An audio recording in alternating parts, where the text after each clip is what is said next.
Hello YouTube, and welcome back to Let's Play Bloons Defense 5 Deluxe Edition. In this episode, we're going to another track that was added in the update. And again, I wasn't really paying attention, and I'm recording this on the same day, just seriously less than a minute. Then I recorded the last episode. Like I said last time, I recorded multiple episodes in a row. But anyways, we are now going to Cash Money, which is a strange name for a track, but okay. Alright, so I've never been here, blah blah, I'm guessing, alright, they go in that way, so that's not going to be enough. Boomerang Monkey should be okay here. Yeah, that looks nice. That fits pretty well within that curvature of the track. That looks pretty interesting. I don't know if I'm actually able to place towers on these coins. Could just be decoration. Could be a way of telling you that you can't place things there, which would be pretty interesting, but I'm pretty sure you can place towers there, because, yeah, you can place them there. I will try to use the monkey Buccaneers in this one because of those water placements. I really enjoy the Buccaneers, and I'm just calling them pirates, because that's pretty much what they are. They've got that whole skull on their hat and everything, which obviously doesn't mean that they have to be a pirate. But anyways, they're nice, they're good lead busters, and they're actually pretty good at popping Moabs when you have the destroyer upgrade. And of course when you have the pirate monkeys upgrade, the tier 4 right side upgrade, then that's obviously pretty good because its special ability is to instantly kill a Moab, or at least the strongest balloon on the screen, which isn't always a Moab, but you know, you should probably just save it for a Moab. Otherwise you're kind of just wasting a special ability on one balloon. Even if it is like a ceramic balloon or something. But anyways, obviously I'm not upgrading anything yet. I just want to get those towers in, just for the look of it. Not really sure why. Probably wasn't a good idea. But to make up for last time where I used a Bionic Boomer, I'm going to try to use the Glaive Ricochet this time. And it's not like there's any kind of debt for using a Bionic Boomer over a Glaive Ricochet.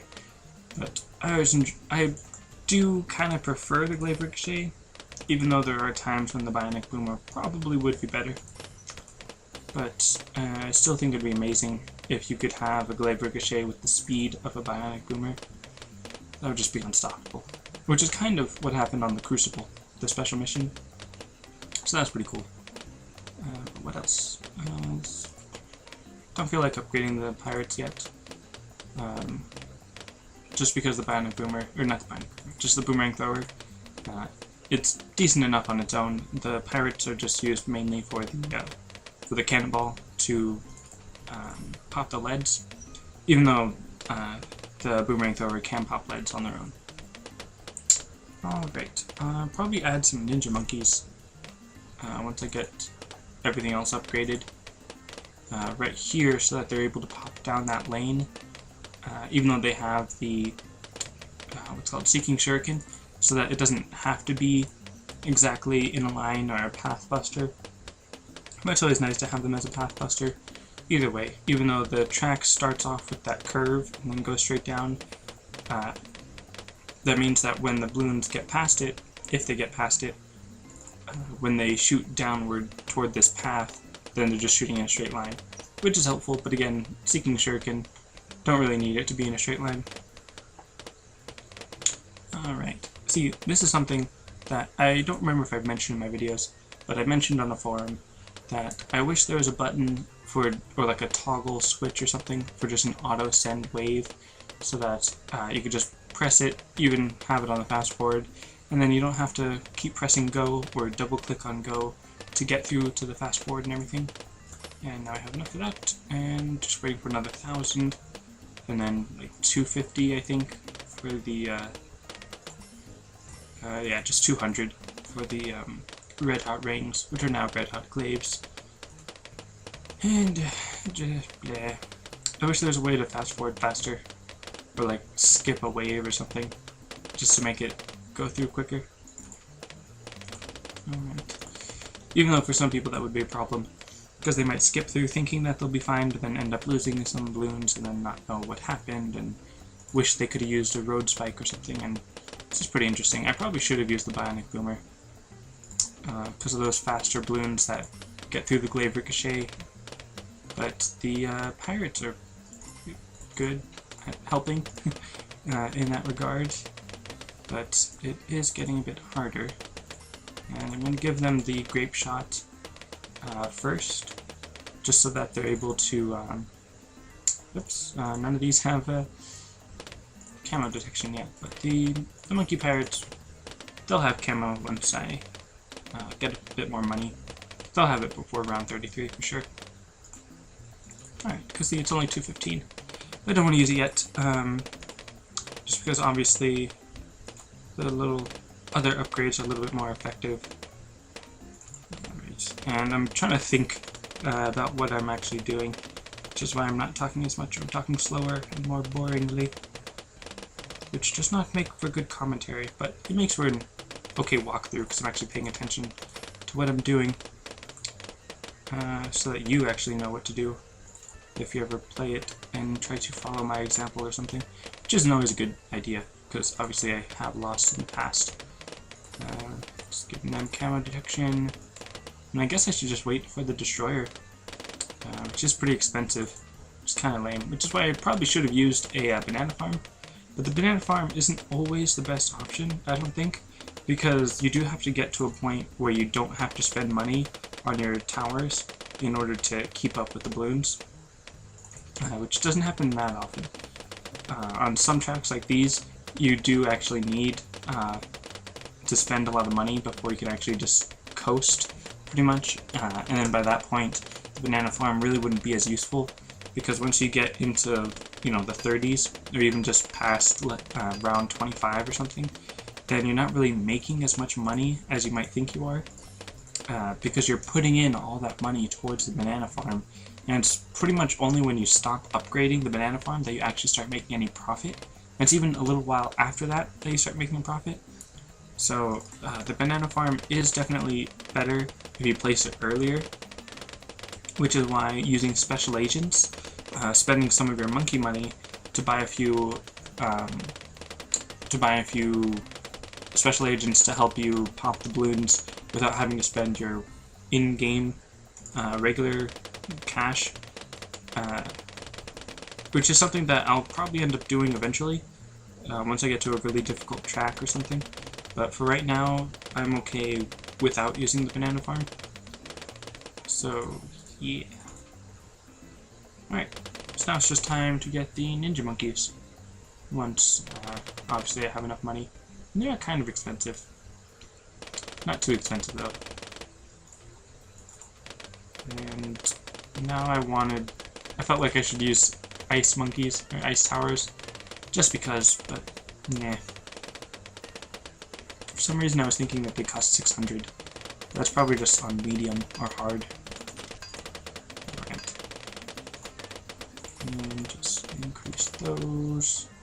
And again, they're not really necessary, but they're going to be pretty helpful with those camo balloons, even though all the balloons will have to go through the same defenses twice, pretty much, because they're both going around the track, so they at least have to go through the destroyers twice, so not many balloons are going to survive those.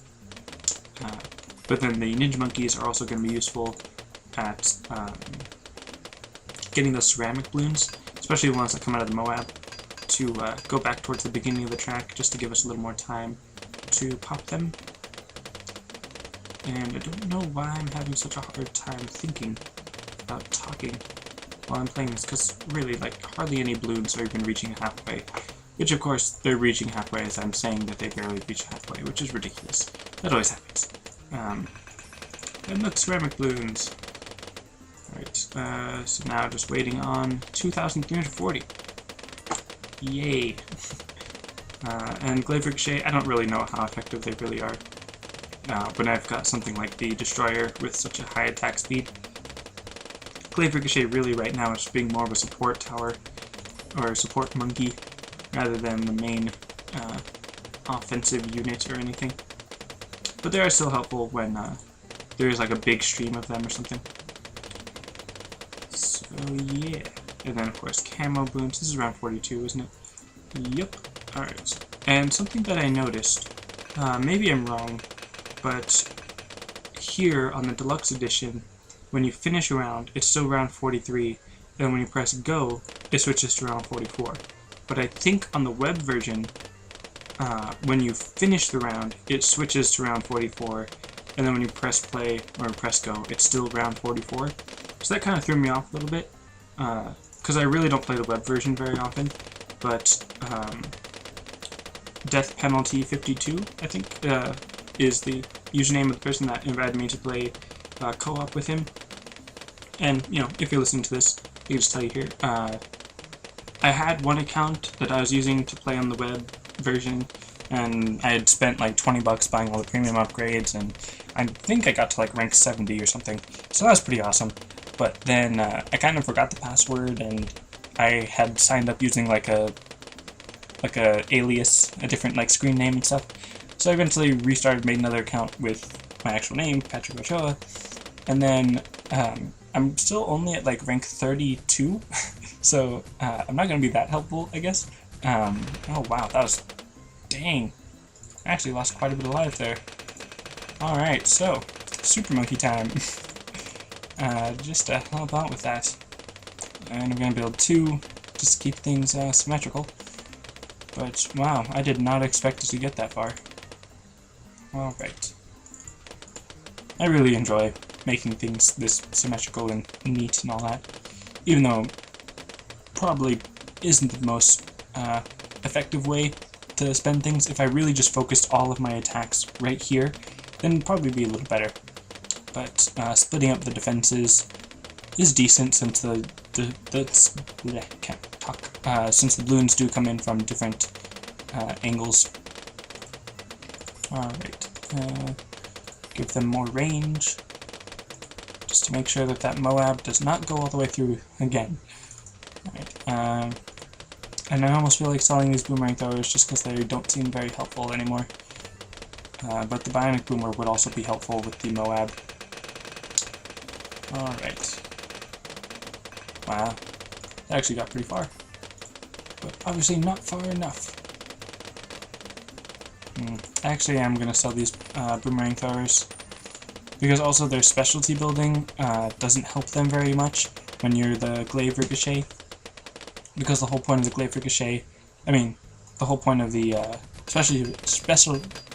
specialty building is that when you throw the boomerang and it doesn't pop through as many as it can pop through, then it'll get thrown out one more time, which is helpful. But for the glaive ricochet, unless you miss, it's always going to just pop through as many as it can pop through. And dang, I lost a bunch more again. That's crazy. It's a good thing I have triple lives. Even though I still would have survived that. I still would have had 7 lives left. That would have been a close call. Wow. Anyways, clearly I'm not totally an expert. Plus I never played on that track before. So oh well. That's it for this episode. Thanks for watching, and I'll see you next time.